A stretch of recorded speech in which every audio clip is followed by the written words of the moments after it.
오늘 읽은 이 말씀을 통해 성도의 기쁨, 우리 구원받은 성도들이 어떤 기쁨을 가지고 살아야 하는가, 또 기쁨을 잃어버렸다면 잃어버린 그 기쁨을 회복하기 위해서 우리가 어떻게 해야 하는가를 우리가 말씀을 통해 나누면서 은혜 받는 시간 되기를 바랍니다. 구원받은 우리 성도들의 삶은 한마디로 말하면 감사의 삶, 기쁨의 삶이라고 말할 수가 있습니다. 우리가 데살로니가 전서 5장 16절에서 18절에 보게 되면 항상 기뻐하라, 쉬지 말고 기도하라, 범사에 감사하는 것이 하나님의 뜻이라고 말씀을 했고요.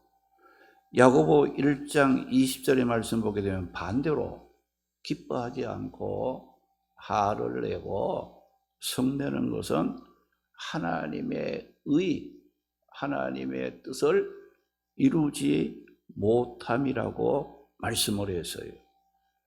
그리고 잠언 29장 22절에서는 노하는 자, 이 성내는 자는 다툼을 일으키고 범죄하게 된다라고 말씀을 했습니다. 그러므로 우리 성도들은 기쁨과 감사를 회복하는 삶이 되어야 합니다. 오늘 이 말씀의 내용을 보게 되면 세례 요한의 기쁨에 관한 말씀이 나옵니다. 세례 요한은 예수님 보다가 6개월 먼저 와서 예수님이 오시는 길을 준비했던 세례 요한의 기쁨이 어떤 기쁨이었는가를 오늘 말씀 속에 가르쳐주고 있습니다. 요한의 기쁨은 요한 자신만의 기쁨이 아니라 오늘 우리 구원받은 모든 성도들의 기쁨이라는 것을 알아야 합니다. 사람들마다 기뻐하며 살기를 원합니다.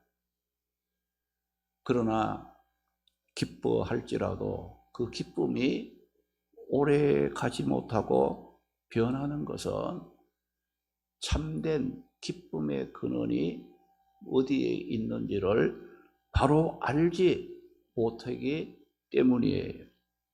그러면 구원받은 우리 성도들의 기쁨은 어떤 기쁨입니까? 우리 성도들의 기쁨은 주님을 높이고 주님을 섬기고 주님을 사랑함으로 누리고 회복되고 유지가 되고 충만해지는 기쁨이 우리 성도들이 기쁨이라는 것을 우리는 알아야 합니다. 우리 성도의 기쁨은 세상 사람들과의 기쁨과는 다른 기쁨이죠.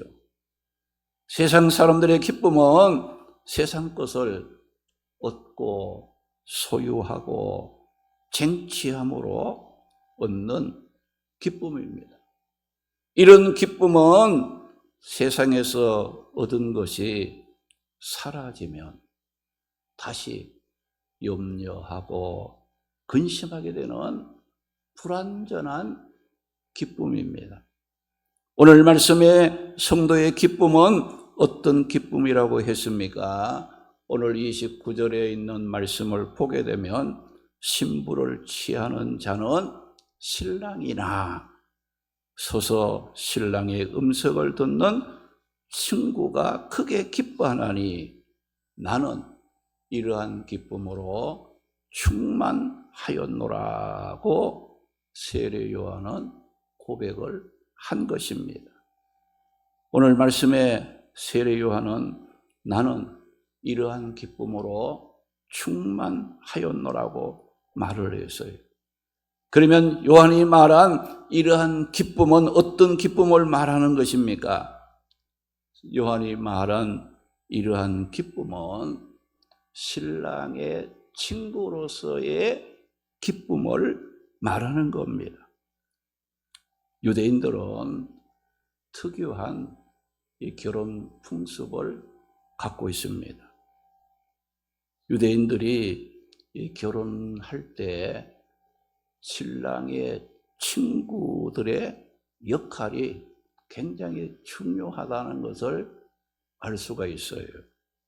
신랑의 친구들은 결혼 전에는 중매자로 활동을 하고 또 결혼하는 날에는 신부를 신랑에게로 안전하게 데려다주는 일을 하고 결혼식장에서는 신랑의 둘러리 역할을 되어주므로 신랑 신부의 이 결혼이 잘 이루어지도록 도와주는 역할을 하는 자들이 누구냐?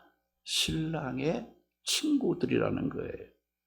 세례 요한의 기쁨은 신랑의 친구로서의 기쁨이었고 신랑의 친구로서의 기쁨이 요한은 충만하였다 그 말을 했어요. 요한의 기쁨은 결혼식의 주인공으로서 기쁨이 아니라 신랑이 신부를 만나 결혼함으로 행복한 가정을 이루도록 신랑을 돕고 신랑을 섬기는 일을 했을 때 기뻐하는 것이 신랑 친구들의 기쁨이었다. 이것을 말합니다. 그래서 세례 요한은 오늘 본문 29절에 이렇게 고백했어요. 신부를 취하는 자는 누굽니까? 신랑이지만 서서 신랑의 음성을 듣는 친구가 크게 기뻐하나니 나는 이러한 기쁨으로 충만하였노라고 고백을 한 것입니다. 세례 요한의 기쁨을 좀 더 구체적으로 설명을 한다면 예수님을 신랑으로 세례 요한은 자신을 신랑의 친구로 이스라엘 백성을 신부로 비유하면서 세례 요한은 자신이 결혼식의 주인공이 되어 축하를 받는 신랑의 기쁨이 아니었다는 거예요. 예수님이 구원자로서 높임과 존경을 받도록 세례 요한은 예수님을 섬기고 높이는 역할을 다 함으로써 유대인들이 회개하고 주께로 돌아와 구원받는 그 모습을 보는 것이 바로 세례 요한의 기쁨이었다는 것을 말씀하고 있습니다. 오늘 말씀의 요한은 자신의 예수님의 친구로서 이러한 기쁨으로 충만하기를 원했던 겁니다. 요한의 기쁨은 주님만 높아지는 것이 기쁨이었고 하나님을 모르고 죄악 가운데 살아가는 이스라엘 백성들이 회개하고 예수님께로 돌아와 구원받도록 섬기고 수고하는 것이 바로 세례 요한의 기쁨과 즐거움이 되었다는 겁니다. 요한의 기쁨은 내가 얼마나 높임을 받고 내가 얼마나 내게 유익이 되고 또 내게 손해가 되는가를 따져보면서 기뻐한 그런 기쁨이 아니었습니다. 그 증거가 무엇입니까? 오늘 본문 26절에 보게 되면 그들이 여기 그들은 누구를 가르치느냐? 세례 요한의 제자들을 말하는 겁니다. 그들이 자기의 스승인 세례 요한에게 가서 무슨 말을 했는가 하니 선생님과 함께 요단강 저편에 있던 예수님이 세례를 베푸니까 사람들이 다 그에게로 갔다라는 말을 세례 요한의 제자들이 세례 요한에게 전해 주었던 겁니다. 그런데 이 말은요, 기분 좋은 말이 아니죠. 그동안 세례 요한이 세례를 베풀어 줄 때 모든 사람들이 세례 요한에게 왔는데 예수님이 세례를 베푸니까 세례 요한에게 왔던 그 사람이 다 예수님께로 가버린다 이거죠. 그러니까 제자들은, 이 세례 요한의 제자들은 어때요? 기분이 상한 거예요. 마음이 상해서 자기 스승인 세례 요한에게 전해준 거예요. 못마땅한 말을 했다는 겁니다. 예수님에 대하여 못마땅하게 말을 한 이유가 무엇이겠어요? 요한의 제자들은 자기 스승 요한이 사람들부터 존경을 받고 높임을 받아야 하는데 예수님이 세례를 베푸니까 그동안 요한에게 세례를 받기 위해서 몰려왔던 사람들이 다 예수님께로 가게 되는 것을 보고 못마땅하다는 말을 했던 겁니다. 요한의 제자들은 사람들로부터 자기의 스승인 세례 요한의 인기가 완전 떨어지는 거예요. 반대로 예수님의 인기는 점점 확산이 되어 사람들이 예수님께로 몰려오는 것을 보고 불안한 생각을 세례 요한의 제자들은 한 것입니다.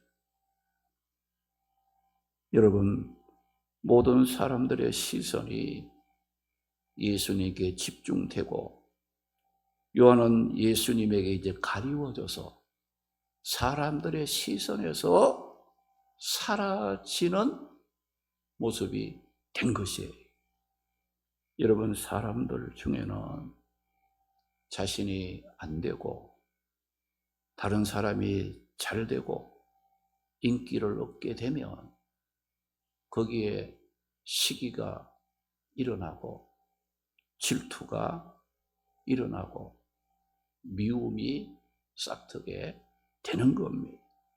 그런데 오늘 이 말씀에 세례 요한은 어떠했다고 했습니까?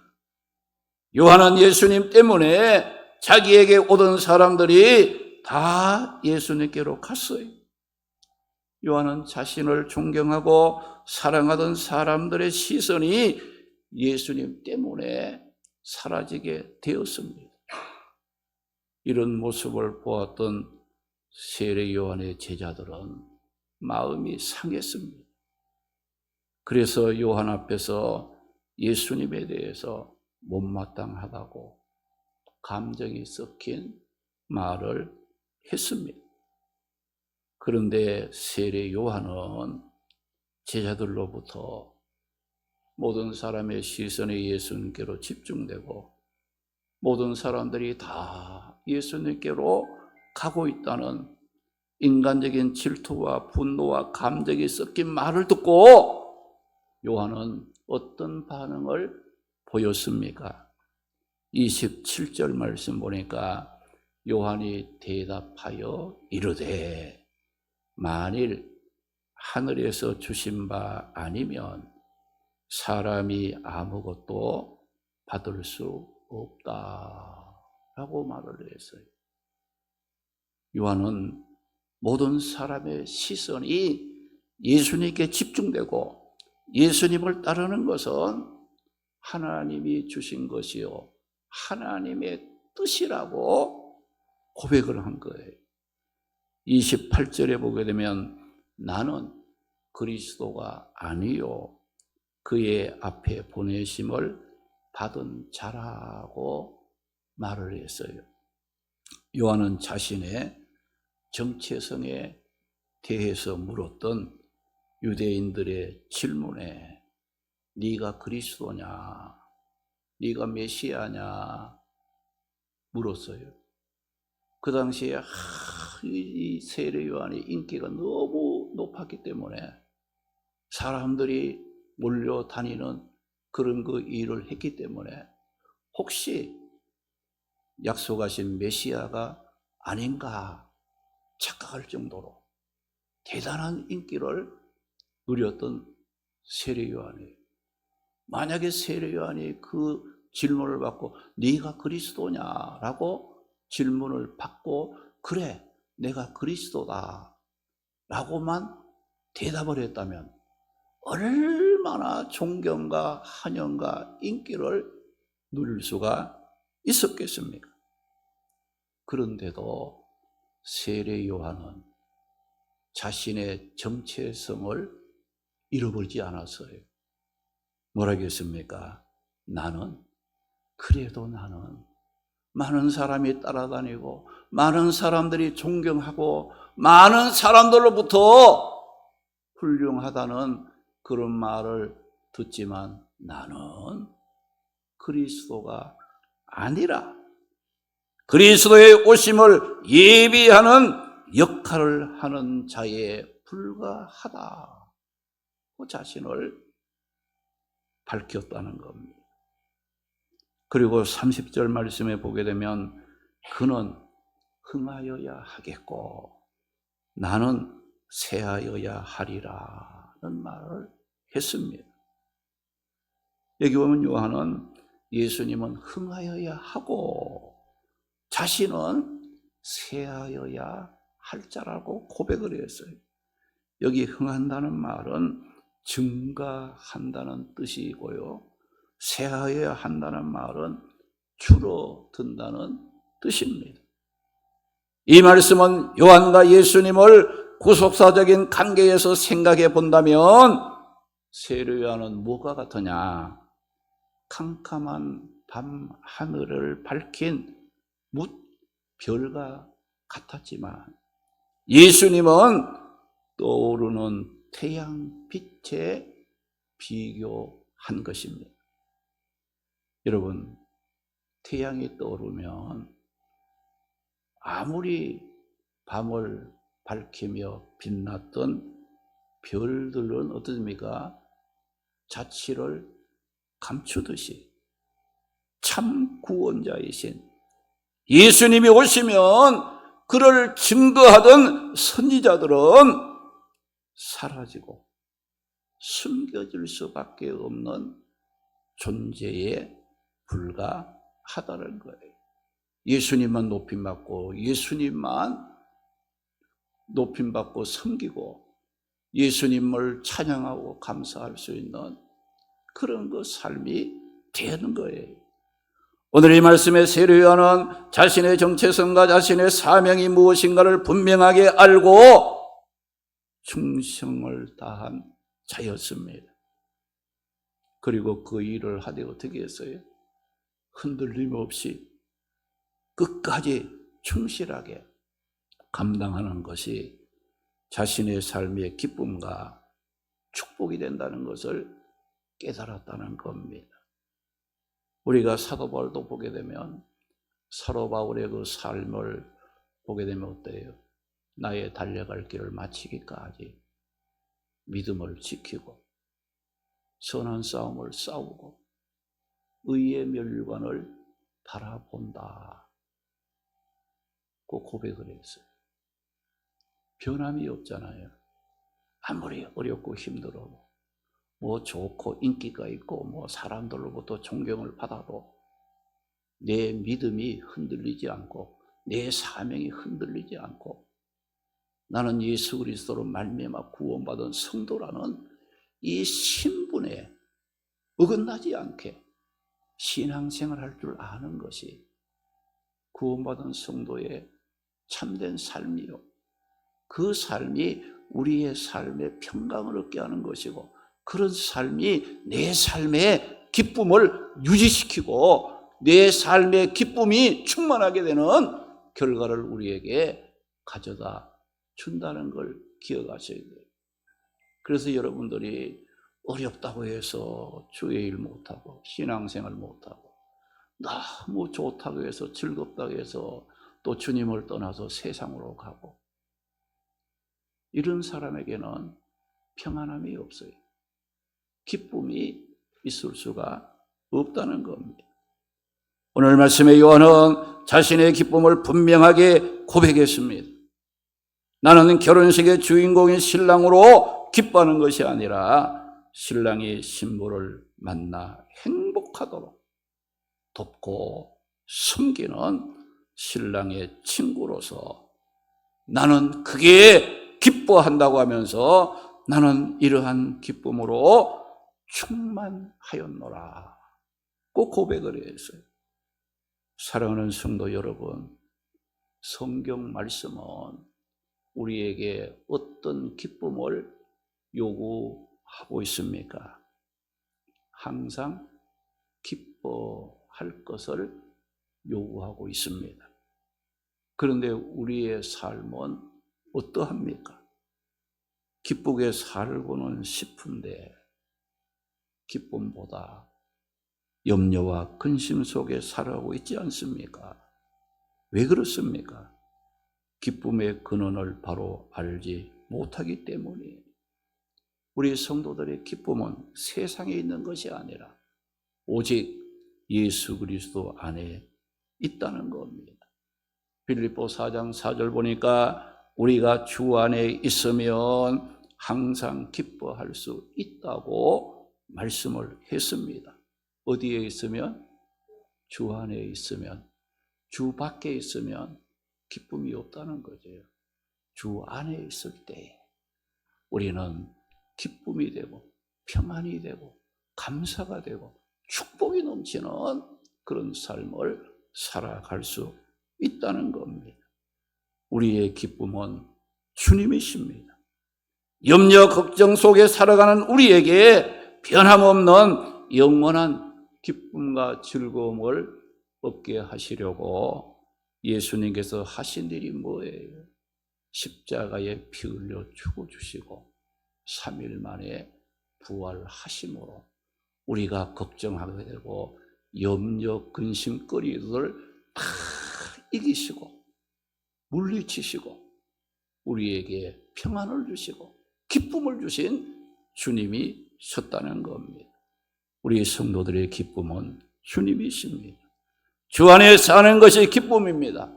주 안에서 기쁨을 회복하는 성도들이 되시기 바랍니다.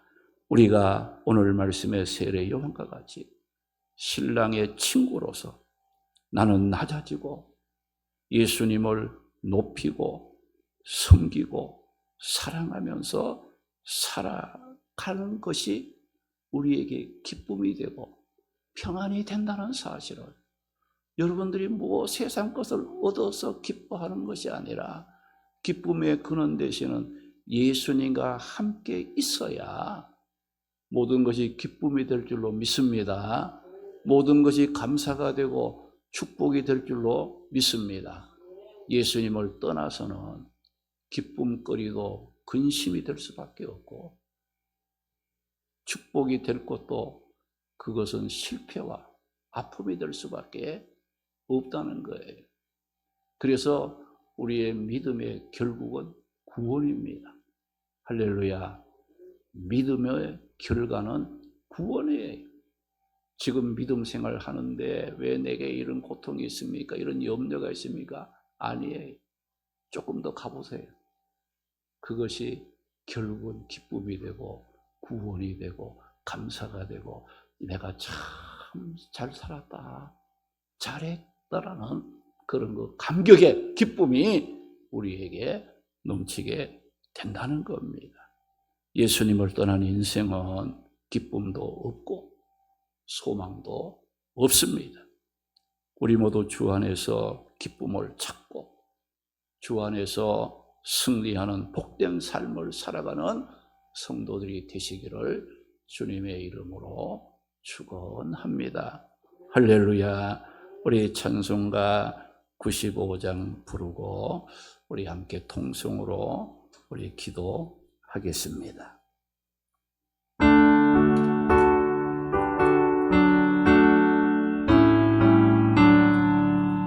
나의 기쁨 나의 소망 되시며 나의 생명이 되신 주 밤낮 불러 받으소서. 찬송을 드려도 늘 하신 마음뿐일세.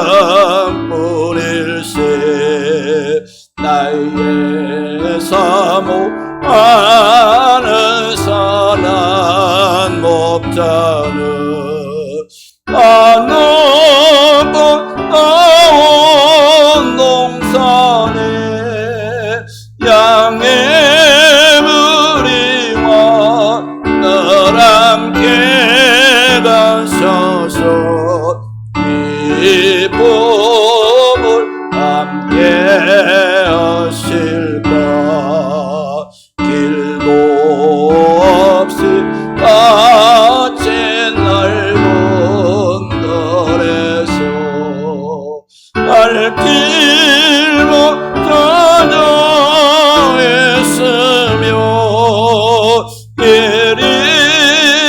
이리저리로 헤매는 내 모양 여와서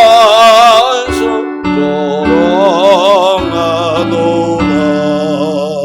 길로 답이 높고 평안을 모든 전서도 만나며 그의 놀라운 진리의 말씀이 전지가 하도다. 나의 진정 사모하는 예수님 음성조차도 반갑고 나의 생명과 나의 참 소망은 오직 주 예수뿐이. 1절 부릅니다. 나의 기쁨 나의 소망 되시며 나의 생명이 되신 주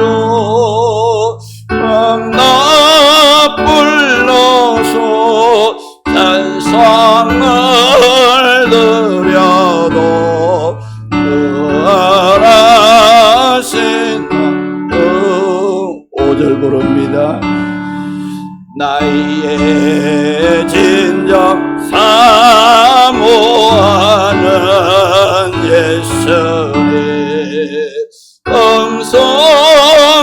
음성조차도 반갑고 나의 생명과 나의 참 소망은 오직 주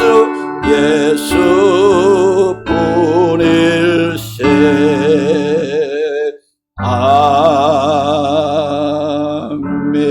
아멘. 오늘 주신 말씀을 생각하며 예수님만이 나의 기쁨이 되도록 자신의 부족함과 연약함을 통해 도리어 주님과 가까워지고 주님이 영광을 받는 그런 삶이 될 수 있도록 우리 오늘 말씀을 생각하며 주님 안에서 기쁨을 누리도록 예수님만이 나의 기쁨의 근원이 되심을 믿고 그 예수님을 통해 우리의 삶의 기쁨이 넘쳐나고 또 유지가 되고 지속이 되고 충만할 수 있도록 주 안에서 기쁨으로 충만히 회복될 수 있도록 우리 주님 한번 부르고 통성으로 기도합니다. 주여 걸어가시고 자비로우신 아버지 하나님, 은혜와 사랑을 감사하고 감사합니다. 아버지 하나님이여, 근심복에 주님이여 염려 속에 살아가는 우리가 되지 않게 하시고, 날마다 주님이 주시는 기쁨과 즐거움이 넘치고 날마다 감사와 찬송이 넘치는 복 있는 삶을 살아갈 수 있도록 아버지 하나님이여 힘과 능력을 더해 주시기를 간절히 바라옵고 나옵나이다. 항상 기뻐하라, 쉬지 말고 기도하라, 범사에 감사하는 것이 하나님의 뜻이라고 말씀했지만은 우리가 세상 염려 속에 기쁨을 잃어버리고 하나님의 앞에 바르게 서지 못한 거 회개하고 하나님 안에서, 주님 안에서 기쁨을 회복하고 기쁨을 누리며 하나님의 영광을 돌릴 수 있는 삶을 살아갈 수 있도록 힘을 더해 주시기를 간절히 바라옵고 나옵나이다. 주여, 이 시간도 우리의 삶에 기쁨이 회복되기 원합니다. 주님으로 말미암아 기뻐하며 감사하며 찬송하며 하나님의 은혜를 누릴 수 있는 우리 모두가 되게 하시고 이 자리에 충만한 기쁨으로 넘쳐나게 해주시기를 간절히 바라옵고 나옵나이다. 아버지 하나님이 우리 자신의 부족함과 연약함을 주님을 통해서 더욱더 주님이 가까워지게 하시고 주님의 영광 받으시는 삶이 될 수 있도록 도우시는 하나님을 바라보게 해주시기를 간절히 바라옵고 나옵나이다. 우리가 연약함을 때마다, 우리가 주님이 온전히 부르는데 절에서 뒤에 붙을 때마다 하나님이 나와 함께 하시고 하나님이 나를 인도하시고 계심을 믿고 하나님과 가까워지는, 하나님께 기도할 수 있는 귀한 시간으로 변화되게 하여 주시길 바라옵고 나옵나이다. 이 시간 우리 말씀을 듣고 기도하는 심령들 위해 성령의 기쁨이 충만하기 원합니다. 성령의 능력이 임하기를 원합니다. 하나님 함께 하시고 하나님 역사하시고 하늘문이 열리게 하시고 기도의 문이 열리게 하시며 하나님으로 말미암아 즐거워하며 구원의 하나님으로 말미암아 기뻐하며 감사하며 찬송할 수 있는 우리 모든 성도들이 되게 해주시기를 바라옵고 나옵나이다. 주 안에서 기쁨을 회복하기 원합니다. 주 안에서 기쁨을 회복하기 원합니다. 주를 말미암아 기뻐하기 원합니다. 잃어버린 기쁨을 회복하기 원합니다. 주여, 이 시간도 역사하시고 우리의 간구의 귀를 기울이시며 주의 은총의 날에 아래 부어 주시옵소서. 우리 교회를 위해서 함께 기도합시다. 구원의 감격이 회복되는 교회가 되도록